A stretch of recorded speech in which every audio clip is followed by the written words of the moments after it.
और मध्य प्रदेश से एक और बड़ी खबर, जहां आज से नई आबकारी नीति 2025 लागू हो गई है। इस नीति के तहत आज से 17 धार्मिक शहरों और गांवों में शराबबंदी हो गई है। इन इलाकों में शराब और वाइन आउटलेट्स के लिए नए लाइसेंस जारी नहीं किए जाएंगे और न ही इनके संचालन की अनुमति होगी। प्रदेश के 19 पवित्र क्षेत्रों में पूरी तरह से शराबबंदी का निर्णय लिया गया है, जिनमें राज्य के 1 नगर निगम, 6 नगर पालिका, 6 नगर परिषद, 6 ग्राम पंचायतें और इनमें उज्जैन नगर निगम भी शामिल है।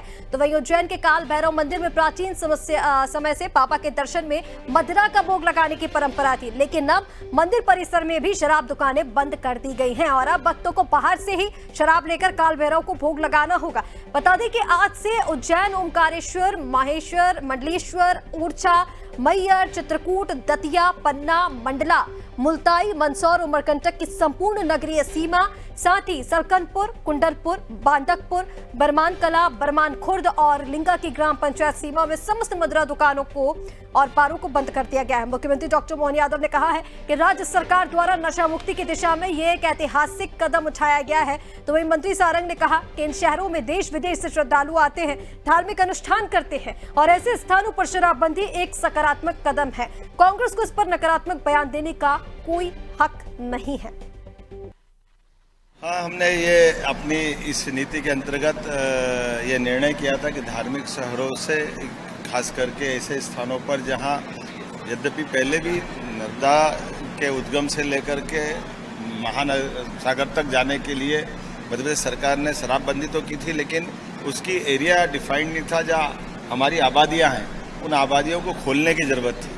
इसीलिए हमने महेश्वर, मंडलेश्वर, ओंकारेश्वर इनकी नगरीय सीमाओं को, जैसे उज्जैन में थी तो 1 किलोमीटर के दायरे में शराबबंदी थी, हमने कहा इसका एरिया डिसाइड होना चाहिए। इसलिए नगरीय क्षेत्र में हर एक की सीमा घोषित करने का प्रयास किया है और युक्त तरीके से हमने अपने 17 शहरों में इस शराबबंदी को किया है, जो पुरानी शराबबंदी का थोड़ा संशोधित रूप है।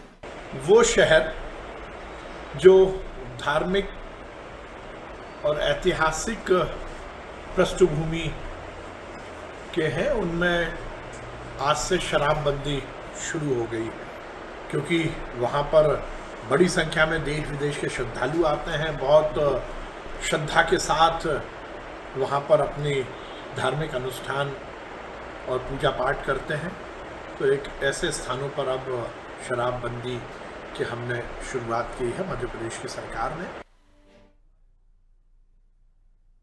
तो मध्य प्रदेश के धार्मिक स्थलों पर अब शराबबंदी की जो प्रक्रिया है वो आज से शुरू हो चुकी है। तमाम नाम आपको गिनवाए कि किस तरह से शराबबंदी यहां पर शुरू हो चुकी है। और सबसे बड़ी बात, काल भैरव मंदिर जहां पर मदिरा का ही भोग लगाया जाता था, वहां पर भी मंदिर परिसर में अब शराब नहीं मिलेगी। एक ऐतिहासिक फैसला है, बड़ा फैसला है। और चलिए इसी पर ज्यादा अपडेट्स के लिए हमारे साथ Madhya Pradesh state bureau head Brijesh चौकसी जी जुड़ रहे हैं। ब्रिजेश जी, सीधा आपका रुख करते हुए कैसे सरकार के इस दृष्टिकोण को देखें, कैसे इस नई आबकारी नीति को देखा जाए? धार्मिक स्थलों से शराबबंदी कर दी गई है, प्रक्रिया आज से शुरू हो गई है।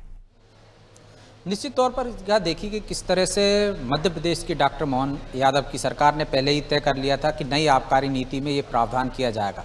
आज से नई आबकारी नीति लागू हो गई है। मध्य प्रदेश के 19 जो धार्मिक महत्व के क्षेत्र हैं वहाँ पे पूर्णतः शराबबंदी कर दी गई है। उज्जैन में जहाँ पहले 1 किलोमीटर के दायरे में, मंदिर से 1 किलोमीटर के दायरे में आपको शराब मिल जाती थी, लेकिन अब उस पूरे शहर में आपको शराब नहीं मिलेगी। इसके पीछे सरकार की मंशा है कि धार्मिक महत्व उनका बरकरार रहे, उनकी पवित्रता बरकरार रहे। इसी उद्देश्य से ये निर्णय लिया गया था, जिसको आज से अमल शुरू हो गया है। इस पर ओरछा हो, उज्जैन हो, महेश्वर हो, चित्रकूट हो, मैयर हो, ये तमाम वो धार्मिक महत्व के क्षेत्र हैं, धार्मिक क्षेत्र हैं, यहाँ पर अब पूर्णतः शराबबंदी आज से कर दी गई है। उन क्षेत्रों में नई शराब दुकानें नहीं खुलेंगी, जो पुरानी दुकानें थी वो बंद कर दी गई हैं। इससे वहाँ उस क्षेत्र में ना आप शराब पी सकते हैं, ना आप शराब का विक्रय कर सकते हैं। तो एक तरह से ये उसकी पवित्रता बरकरार रखने के लिए, हमने देखा पिछले दिनों एक घटना हुई थी उज्जैन में, किस तरह से शराब के नशे में एक फुटपाथ पर महिला के साथ रेप की घटना हुई थी, जिससे एक धार्मिक नगरी जो रहती है उसकी पवित्रता पर भी सवाल उठते हैं कि धार्मिक क्षेत्र में किस तरह से आस्था के साथ भी खिलवाड़ होता है कि भाई आस्थावान शहर शहर है, वहाँ धार्मिक शहर है, वहाँ भी इस तरह की घटनाएं होती हैं।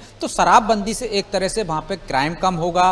शराब के कारण जो दुष्परिणाम देखने को मिलते हैं, जो घटनाएं होती हैं छेड़छाड़ से लेकर तमाम तरह की, जिससे उसकी पवित्रता पर एक तरह से सवालिया निशान लगते हैं या लोग सवाल उठाते हैं। तो इस कारण से सरकार ने निर्णय लिया है कि धार्मिक महत्व के साथ उसकी पवित्रता बरकरार रहे। इसलिए मांस हो या शराब हो, इससे पहले हमने देखा है कि मांस के बारे में भी सरकार ने निर्णय लिया था, खुले में मांस नहीं होना चाहिए, धार्मिक स्थलों से दूर होना चाहिए। शराबबंदी पे पूर्णतः निर्णय लिया है कि अब उस शहरों में आपको शराब नहीं मिलेगी जो धार्मिक महत्व के धार्मिक नगरी हैं, जिससे कि धर्म प्रेमी बंधुओं को किसी तरह से उनकी आस्था के साथ कोई भेदभाव ना हो, उनकी आस्था पे कहीं कोई कुठाराघात ना हो। इस कारण से ये निर्णय लिया गया है। जो मैंने पहले भी कहा था कि सरकार अपने धार्मिक एजेंडे पर, जो सरकार का एजेंडा है उस पर चल रही, जो बहुसंख्यक समाज है जो उस वर्ग को पसंद करता है, जो अपने धर्म के लिए एक तरह से पवित्रता चाहता है उस क्षेत्र में, उसको बरकरार रखने के लिए सरकार ने ये निर्णय लिया है और उस निर्णय पर आज से अमल शुरू हो गया। प्रीतिका।